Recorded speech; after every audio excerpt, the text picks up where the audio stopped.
로마서 7장 21절로 24절의 말씀, 우리 함께 한 목소리로 우리 함께 봉독하시도록 하겠습니다. 로마서 7장 21절로 24절 말씀입니다.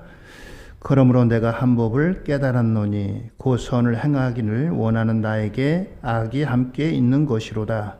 내 속사람으로는 하나님의 법을 즐거워하되 내 지체 속에서 한 다른 법이 내 마음의 법과 싸워 내 지체 속에 있는 죄의 법으로 나를 사로잡는 것을 보는도다. 오호라, 나는 곤고한 사람이로다. 이 사망의 몸에서 누가 나를 건져내랴. 오늘도 하나님의 은혜와 축복이 함께 하시기를 바랍니다. 오늘은 사중복음 두 번째 성결입니다. 자, 사중복음 첫 번째가 뭐라고 말씀드렸죠?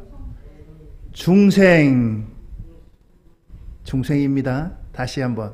중생, 성결, 신유, 재림. 이게 뭐예요? 사중복음입니다.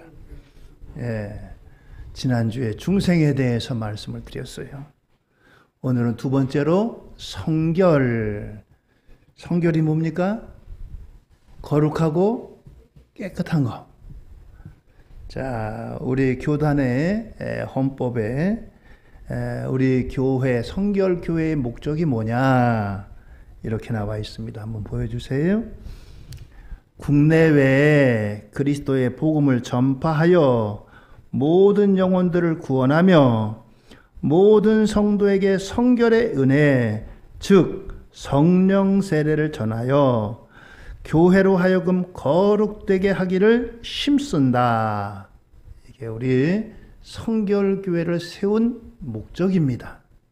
그러니까 우리 모두는 예수님 믿고 구원받을 뿐만 아니라 성결의 은혜, 다른 말로 해서 성령 세례, 이것을 받아서 힘있게 이 땅에서 믿음 생활하며 또 교회로 하여금 거룩되게 하기를 힘쓰는 것이 우리 성결교회의 목적이다라고 하는 것입니다.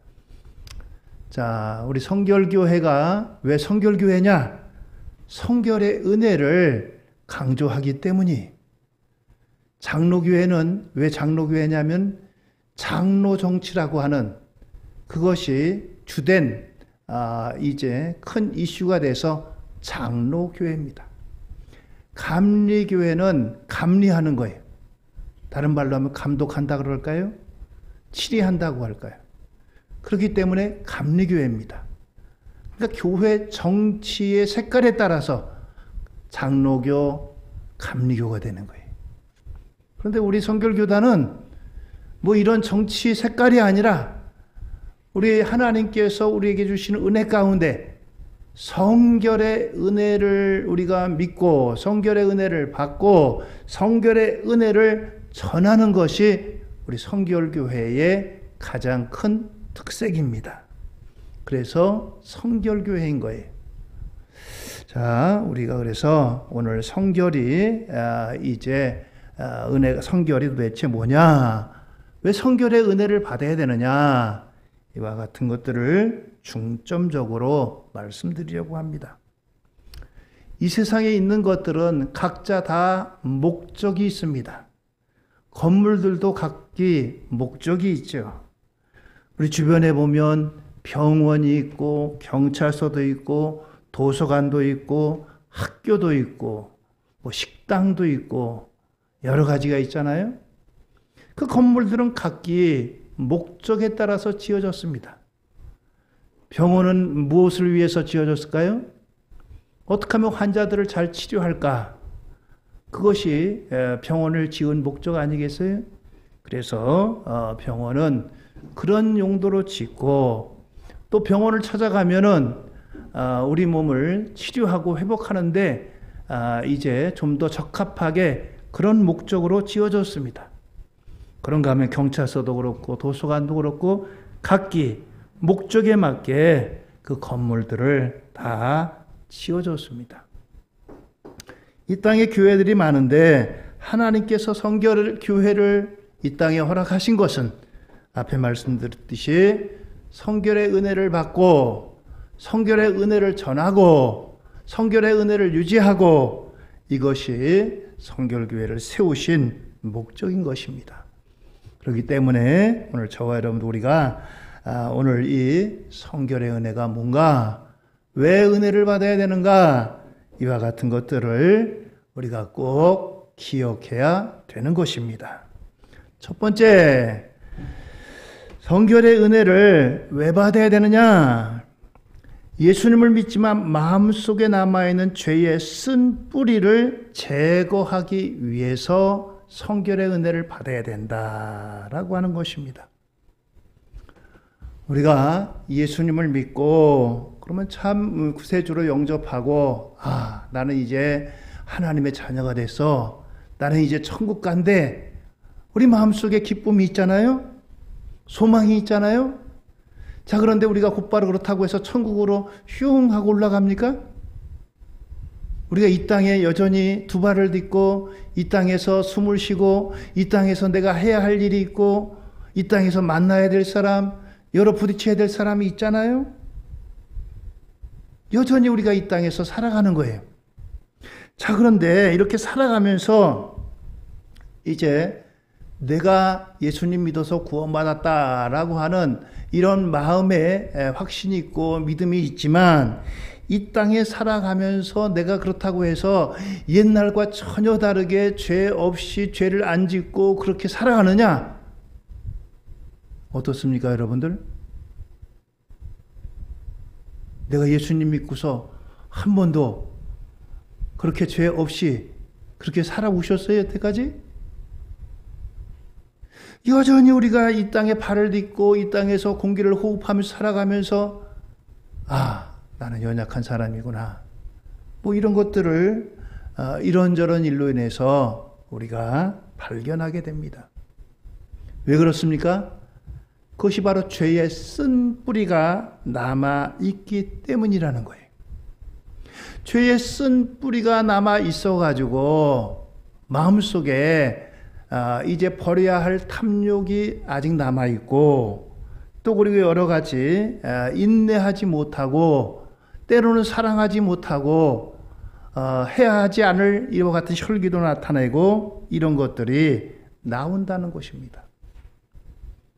이것은 내가 예수 믿고 구원받은 것과 상관없이 이 땅에서 살아가는 우리들에게 나타나는 것들이 그렇습니다.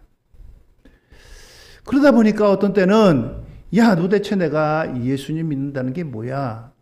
내가 예수 믿는다고 해가지고 예수 안 믿는데 하고 전혀 바뀐 게 없네. 아이고, 이거 뭐 예수 믿으나 안 믿으나 똑같네. 어떤 사람들은 이런 것들을 뿌리 뽑기 위해서 이제 금식도 해보고 또 뭐 작정기도도 해보고 여러 가지로 우리가 해보기도 합니다. 물론 조금 나아지기도 해요. 그러나 우리 속에는 여전히 이와 같은 것들이 우리 안에 남아있고 우리 생활 속에서 이런 것들이 끊임없이 불쑥불쑥 튀어나오고 그런 것들을 보게 됩니다. 사도 바울이요, 다메섹에서 예수님 믿고 얼마나 그 사람이 변화됐어요. 교회를 핍박하고 예수 믿는 사람들을 오히려 그들을 위해서 이제 복음을 전하는 사람이 됐고, 또 그리고 이제 그 복음을 위해서 자기의 생애를 드리고 그리고 또 자기의 생명까지 드리면서 그렇게 이제 주의 일을 하지 않았습니까? 그런데 바울 사도가 오늘 있는 말씀처럼 이렇게 이제 고백을 합니다. 오호라, 나는 곤고한 사람이로다. 누가 이 사망의 몸에서 나를 건져내랴. 이것은 예수 믿기 이전에 한 말이 아니라 예수님 믿고 주의 복음 사역 감당하면서 바울 사도가 고백한 말이에요. 곤고하다는 거예요. 곤고하다는 거예요. 도대체 내가 예수님 믿고 예수님 전하는데 내가 예수님을 위해서 이렇게 살아가고 내가 예수님을 위해서 죽기까지 마음에 결심했는데 도대체 내가 예수 믿는 사람에게 있어서는 안 될 그런 일들이 일어나고 있는 이것 때문에 그도 괴로워했다는 거예요. 여러분들 한번 저한테는 얘기하시지 말고 내 속에 나도 그렇잖아 나도. 그럼 이 문제를 어떻게 해결하게 되겠어요? 이 문제를 해결하기 위해서 필요한 것이 바로 우리에게 하나님이 주시는 성결의 은혜가 필요하다는 거예요. 죄의 쓴뿌리를 제거하고 또 우리 속에 있는 이와 같은 것들을 모든 잔재들을 이제 제거하고 하나님께서 하나님의 자녀답게 살 수 있는 능력을 주시고 힘을 주시고 그것을 갖게 하는 것이 성결의 은혜라는 거예요. 그래서 우리가 성결의 은혜를 받아야 된다는 겁니다. 여러분들 우리는 끊임없이 내가 예수 믿는 사람이야 도대체 나 자신을 바라보고 실망할 때도 있잖아요. 우리가 세상 사람들과 뭔가 다르게 살아야 되는데 아니 어떤 때는 더한 거 아닌가 하는 그런 나 자신을 향한 그런 이야기도 나 스스로에게 하잖아요. 바로 이와 같은 죄의 쓴뿌리가 남아있기 때문이라는 거예요. 오늘 바로 이와 같은 이유를 내서 성결의 은혜가 필요하다는 것입니다. 할렐루야! 우리는 그런 존재예요. 바울과 같이 오라 나는 공고한 사람이로다. 누가 이 사망의 몸에서 나를 건져내랴. 아이고 내가 예수 믿는데 내가 집사인데 내가 권사인데 내가 목사인데 나는 이런 사람이구나. 아이고 나는 별로 수 없어. 믿으나 안 믿으나 똑같은데 뭘 아이고 옛날로 돌아갈까 보다. 그게 아니에요. 하나님이 주시는 성결의 은혜를 사모하고 우리가 받아야 돼. 그것이 바로 성결의 은혜가 필요한 이유입니다. 두 번째는 원수까지도 사랑할 수 있는 아가페 사랑의 사람이 되기 위해서 성결의 은혜가 필요하다라고 하는 것입니다. 날이 갈수록 세상은 복잡해집니다. 원치 않은 일들로 해서 미워지는 사람이 있습니다. 원수 같은 사람이 생길 수가 있습니다. 가정에서, 직장에서 또는 사회 속에서 만나는 사람 가운데 가까운 사람 가운데도 그런 일들이 생겨납니다.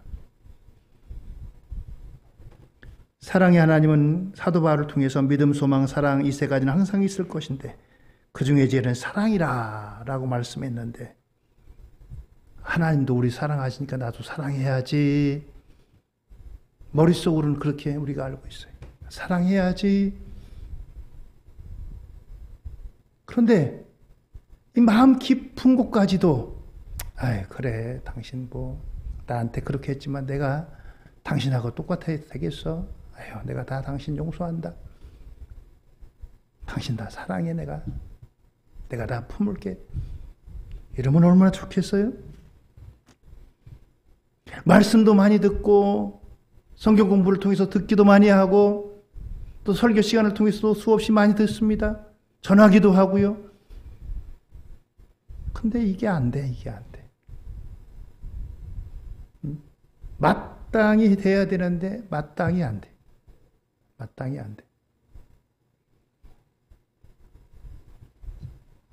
능으로도 안 되고 힘으로도 안 되고 그렇습니다.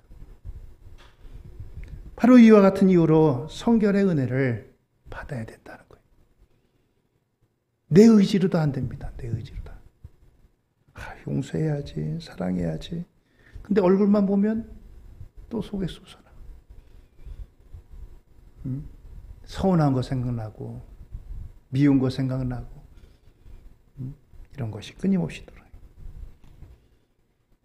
이와 같은 이유를 내서 성결의 은혜를 받아야 돼요. 여러분들 살아오면서 혹시 그런 사람 없습니까? 그런 일은 없습니까?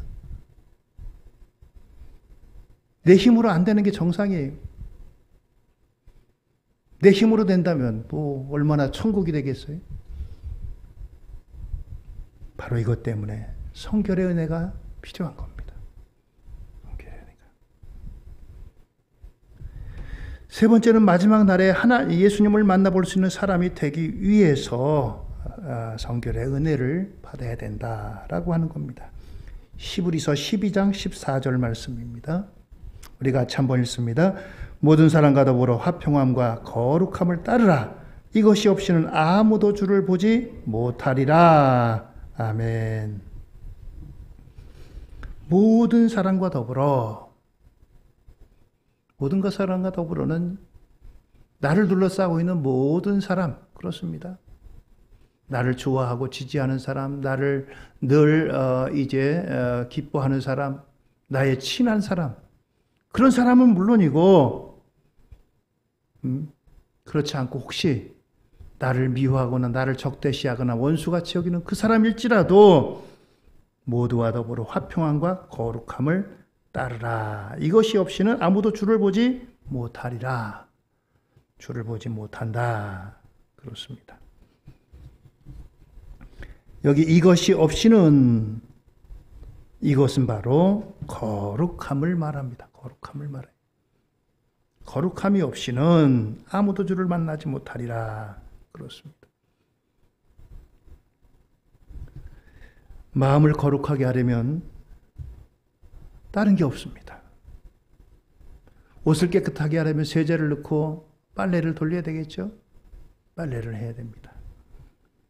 우리의 마음을 깨끗하게 하려면 어떻게 되겠습니까? 우리의 마음을 꺼내가지고 씻을 수 있는 것도 아니고 성결의 은혜를 받아야 됩니다. 그래서 마지막 날에 주님을 만나 뵐 수 있기 때문입니다. 여러분들, 우리에게 최고의 소망은 뭡니까? 마지막 날에 주님 만나는 거 아니겠어요? 이 땅에서 열심히 믿음 생활했는데 날씨도 좋고 얼마나 좋습니까? 오늘 같은 날 놀러 가고 다 사람들이 그렇게 하는 날, 우리가 하나님 앞에 예배한다고 나와서 여기 앉아 있고, 또 어떤 때는 새벽마다 나와서 철야하며 기도하고 하나님 앞에 헌신하고, 그렇게 우리가 믿었는데 마지막 날에 주님 만나보지 못한다면 이 얼마나 억울한 일이겠어요? 마지막 날에 주님 만나지 못하면 아무 소용없는 거예요. 마지막 날에 주님 만나 뵙기를 원하는 사람은 거룩함이 있어야 된다. 거룩함이 바로 성결의 은혜입니다. 성결의 은혜.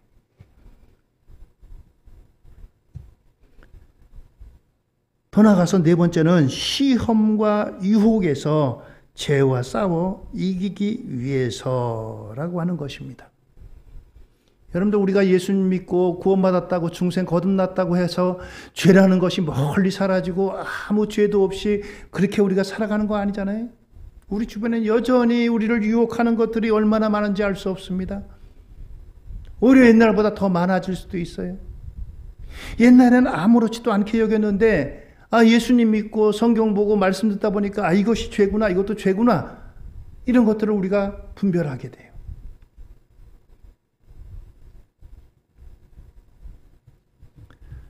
시험과 유혹을 만나는 그 자체가 죄는 아닙니다. 그런 말이 있어요. 새가 내 머리 위를 날는 거는 내가 어떻게 막을 수가 없어요. 새가 내 머리 위에 난다고 해가지고 뭐 그걸 어떻게 하겠어요. 그러나 새가 내 머리 위에 앉아서 둥지를 트는 것은 제거해야 됩니다. 세상에 살기 때문에 우리가 여러 가지 유혹도 받아요. 물질적인 유혹도 받고 이성의 유혹도 받고 뭐 여러 가지 유혹이 얼마나 많이 있어요. 이런 것들에 노출되어 있습니다. 그러나 이것을 이길 힘을, 내 마음의 결심, 이것만 가지고는 안 돼. 내가 이런 것들로부터 깨끗하게 살아야지, 거룩하게 살아야지. 바로 이와 같은 시험과 유혹에서 싸워 이기기 위해서 성결의 은혜를 받아야 된다라고 하는 것입니다. 그렇습니다. 우리 속에 죄의 더러운 것들이 남아있으면 시험과 유혹을 물리치기가 힘들어집니다. 마치 적군과 전쟁하는데 우리 속에 스파이가 들어가지고 우리의 모든 상황을 적군에게 알려가지고 싸우면 우리가 이길 수가 있겠어요? 야, 이쪽에 군대가 얼마 있고 뭐 탄약도 얼마 있고 뭐 이쪽에 상황이 이래, 이런 것들을 적군에게 알려주면 내가 이길 수가 있겠어요? 이길 수가 없죠. 마찬가지입니다. 성결의 은혜를 통해서 우리 속에 있는 죄의 스파이를 먼저 제거하는 겁니다. 그러기 위해서 성결의 은혜를 받아야 되는 거예요. 다섯 번째는 하나님 앞에 더욱 충성스러운 봉사자가 되기 위해서 예수 믿는 성도들에게 남아있는 죄의 쓴뿌리는 매우 자기중심적이고 이기적입니다. 여러분들 안 믿는 사람들도 서로 싸우고 믿는 사람들도 때로는 분쟁하고 그럴 수 있잖아요. 그런데 여러분들 한번 보세요. 안 믿는 사람들이 서로 싸운 거 하고 믿는 사람들이 서로 등진 거 하고 누가 더 빨리 화해하나요? 안 믿는 사람들은요, 미안한 소리지만 술 한잔 마시면 끝나요. 야, 우리 뭐 서로 미안하다. 술 한잔 마시면 그냥 어제는 그냥 죽을 듯이 싸우다가 내일은 그냥 하하 웃고 그렇게 서로 끝나고 맙니다. 근데 예수님 믿는 사람들이 서로 미워하고 그러면 어떻게 돼요? 잘 해결이 안 돼요. 나는 옳다는 겁니다. 나는 기도하는 사람이야. 나는 목사야. 나는 집사야. 권사야. 나는 믿음 생활 얼마나 했는데 내가 옳지. 저 사람 틀렸어. 이런 것들이 깔려 있습니다. 것들이 깔려 있어요. 그래서 오래 갑니다. 화해가 힘들어지고요. 자기중심적이고 이기적인 생각입니다. 나만 옳다는 거야. 나만 기도하고 나만 하나님과 나는 옳은다.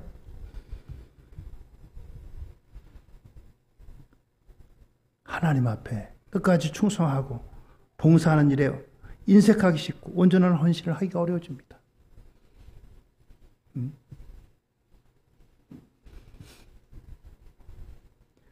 바로 이와 같은 이제 끝까지 충성하고 더욱 충성스러운 봉사자가 되기 위해서 성결의 은혜를 받아야 됩니다. 내 열심 가지고 봉사하면 틀림없이 부딪히게 돼 있어요. 실망하게 돼 있어요. 교회에서 뭐 알아주는 것도 아니고 그렇다고 뭐 어떤 보상이 있는 것도 아닌데 내가 열심히 봉사하는데 누가 한마디 합니다. 상처가 되고 말아요. 성결의 은혜를 받으면 그런 것들을 다 넉넉히 이길 수가 있어요. 그래서 성결의 은혜를 받아야 되는 겁니다. 여섯 번째는 끝까지 타락하지 않고 천국 갈 때까지 믿음을 잘 지키려면 바로 이 성결의 은혜를 받아야 됩니다. 철로역정이라고 하는 글을 쓴 영국의 존 버년이 그런 말을 했습니다. 천국 문 앞에도 지옥으로 가는 길이 있다. 천국 문 앞에 이르렀어요. 그런데 그 옆에 보니까 지옥 가는 문도 함께 있다는 거예요. 가룟 유다가 여러분들 어디에 있었습니까? 누가 있었습니까?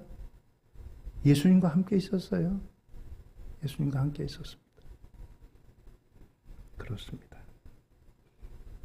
미안하지만 북한의 김일성 가족들은 원래 그 조상들이 권사님이었어요. 그 어머니가. 변질됐어요.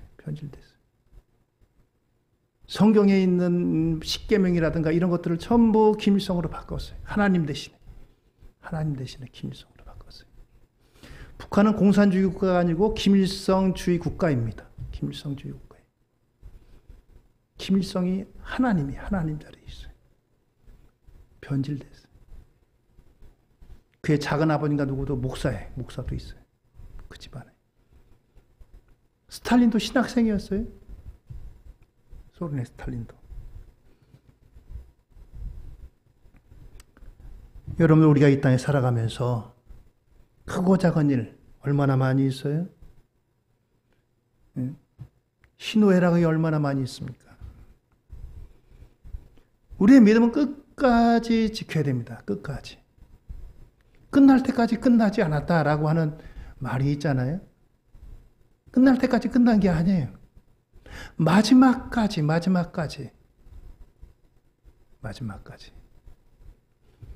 마라톤 선수가 열심히 뛰어갔어요. 열심히 뛰어갔습니다. 다른 선수들은 저 뒤에 있어요. 꼬리 지점이 문 앞에 있습니다. 이제 뒤에 보이지 않으니까 다 가가지고 아이고 좀 쉬자. 마치 토끼와 거북이 얘기 나오는 것처럼 아이고 쟤들 먹으려면 아직 한참 멀었는데 보이지도 않는데 잠들어 버렸어요. 뒤에 다른 사람들이 먼저 앞에 갔습니다. 마찬가지예요. 우리의 믿음의 경주도 끝까지 잘 달려가야 돼요. 믿음의 경주 끝까지 잘 달려가기를 주의 이름으로 축원드립니다.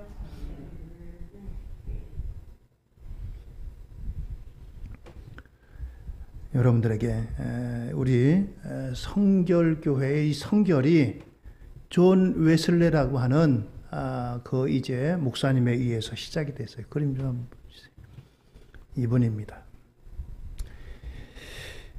이 존 웨슬레 목사님이 이제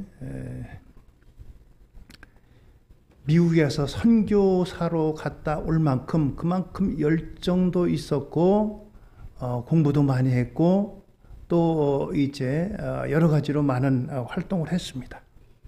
그런데 미국에 선교사로 갔다가 그만 그곳에서 그렇게 선교사로 사명을 다 감당하지 못하고 다시 영국으로 돌아왔어요. 돌아와가지고 낙심이 됐어요. 그래가지고 이제 거리를 거니는데 그날이 수요일이었어요. 수요일인데 목사님이 수요일이면 어디 가야 돼요? 수요일이면 뭐 해야 돼요? 예배드려야 되잖아요. 여러분들 코로나19 오고 나서 수요일 날도 금요일 날도 기도하는지 예배하는지 다 잃어버리고 그냥 그랬어요. 목사님이니까 수요일 날 예배드리러 가야 되잖아요. 근데 이 조지 요한 웨슬레 목사님도 예배드리고 싶은 마음이 없었어요. 목사도 어느 때 그럴 때 있어요. 여러분들. 아니 목사님이 그래? 목사도 그럴 수 있어요. 그럴 때가 있어요. 그런데 거리에서 마치 모여가지고 기도에 비슷하게 모여서 하는 사람들이 있었어요. 길 가다가 저기 도대체 어떤 사람들이 모였나 궁금해서 머리를 디밀고서 참석을 했어요. 근데 그 중에 한 사람이 이제 루터의 로마서 서문이라고 하는 종교개혁자 루터 있잖아요. 루터가 쓴 로마서의 서문, 로마서의 이제 말하자면 그 해설판, 그 서문을 읽었어요. 근데 그 서문은 이미 과거에도 이 요한 웨슬레 목사님이 잘 알고 있고 또 너무나 잘 아는 내용이에요. 근데 그 이제 쭉 읽어가는 그 소리를 듣게 될 때 마음이 뜨거워졌어요. 마음속에 불이 붙었어요. 그러면서 거기서 은혜를 받고 이분이 다시 회복을 했어요. 영국 런던의 올더스켓이라고 하는 그 거리 집회에서 과거에도 이미 알고 있었던 루터의 로마서 서문의 그 말씀을 듣고 마음이 뜨거워졌어요. 그래서 이분이 낙심하고 실망하고 미국에 선교사 갔다가 실패해가지고 돌아가지고 고개 숙이고 낙심하고 힘 빠지고 그렇게 살아갔는데 성령으로 충만해서 영국을 이제 말 타고 다니면서 그때는 이제 차가 없을 때입니다. 말 타고 다니면서 수없이 복음을 전하는 전도자가 됐고 그분에 의해서 우리 개신교회 감리교가 생겨났고 감리교에서 왜 우리 성결교회가 나왔냐면은 감리교회가 20세기 들어오면서 변질이 됐어요. 많이 변질됐어요. 복음의 순수성을 잃어버리고 변질되면서 다시 요한 웨슬레의 성결 운동으로 돌아가자 하면서 생긴 게 성결 운동이고, 성결 운동의 결과로다 우리 성결교회가 세워진 거예요. 어떻게 보면 뿌리로 보면은 감리교회하고 크게 다른 바가 없어요. 그런데 이 감리교회들이 20세기에 세상 여러 가지 풍조 이런 것 때문에 세상으로 많이 치우쳤고, 그래가지고 원래 요한 웨슬레가 받은 이 성결의 은혜, 올도스교에 있어서 받은 그 은혜가 성결의 은혜인 거예요. 그래서 그것을 회복하자 해가지고 우리가 생겨난 게 성결운동이고, 그 성결운동으로다가 바로 우리 성결교회가 생겨나게 된 것입니다. 성결의 은혜를 받아야 될 이유를 몇 가지로 말씀드렸습니다. 우리가 중생 거듭나는 거 중요한 일입니다. 그런데 그것으로 끝나는 것이 아니에요. 여전히 우리는 이 땅에서 발을 딛고 있고, 이 땅에서 공기를 호흡하고 있고, 여전히 중생하기 이전에 만났던 사람들 만나고, 또 이런 환경 가운데 놓이게 되고, 이런 환경 가운데 우리는 때로는 좌절하기도 하고, 때로는 우리의 옛사람의 모습을 보기도 하고, 이런 것들 때문에 우리는 살아가면서 낙심하고 좌절하고, 예수 믿어도 별 수 없구나, 예수 믿어도 필요 없구나, 믿으나 안 믿으나 똑같구나, 우리는 그렇게 생각하고 좌절하고 낙심하고 그래. 이것 때문에 우리가 더 필요한 것이 바로 성결의 은혜라는 거예요. 루터가 성결의 은혜를 받은 것은 그가 그렇게 낙심하고 좌절하는 가운데도 하나님의 은혜를 갈망했다는 거예요. 하나님, 내가 도대체 이거 미국에 보기 좋게 선교사 나가서도 실패했고, 내가 도대체 사는 게 아닙니다. 하나님, 나에게 은혜를 주세요. 하나님, 나에게 은혜를 주세요. 이런 간절함이, 간급함이 그에게 은혜로 임했다는 사실입니다. 여러분들, 우리가 세상 살아가면서 여러분들, 우리가 이런 것들 때문에 갈등하지 않나요? 후회하기도 하고, 때로는 힘들어하기도 하고, 이것 때문에 맨날 싸우는 것이 결코 쉽지 않습니다. 그렇기 때문에 우리는 바로 하나님의 은혜를 구하는 겁니다. 하나님, 나를 붙잡아 주세요. 하나님, 나는 하나님의 은혜가 아니고 살아갈 수 없습니다. 하나님의 은혜가 아니고는 사명 감당할 수 없습니다. 하나님의 은혜가 아니고서는 나는 믿음 생활할 수 없습니다. 하나님, 나에게 은혜를 주세요. 이 갈급함이 저와 여러분들에게 있어지기를 주의 이름으로 축원드립니다. 하나님, 사모하는 자에게 은혜를 주세요.